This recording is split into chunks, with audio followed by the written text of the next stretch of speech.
All right, welcome back. A little Mozart in the background, example 2C. Again, we're still solving by factoring. But before I do anything, when I encounter a problem like this, what I must do is I must distribute or FOIL and get rid of these parentheses. That means I need to distribute x times x, x times 5, negative 7 times x, and negative 7 times 5.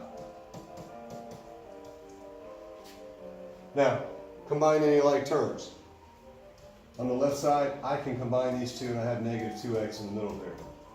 I'm still not ready to use my AC chart because after all, I need to move this 20, this negative 20 over. And the only way I can do that is by adding it. Again, my goal when I write it in standard form is to get this equation equal to 0, which means I had to multiply that first before I move the 20, negative 20.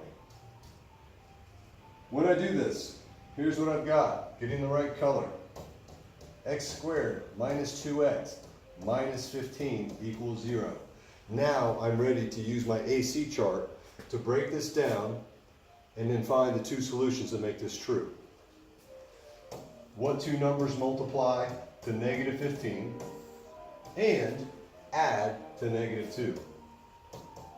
And again, I've detailed this in the notes, so to essence of time, it's going to be 3 and negative 5. Those two multiply to negative 15 and then add negative 2. And once again, I told you if this were something other than a 1, I would have to use rewriting the B term in fact by grouping.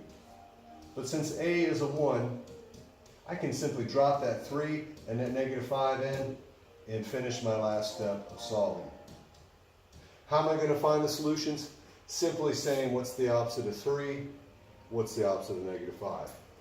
Why does it work mathematically? If you set this equal to 0, and then you set this equal to 0 and solve both of them, remember we subtract 3. Do you have to show all that work? Probably not. But if you were to plug negative 3 here and do the math, it should equal negative 20. And likewise, if you add 5 to both sides, x equals 5. If you plug the 5 here and did the math, that would also equal negative 20. And again, because it's an x squared, I have two possible solutions.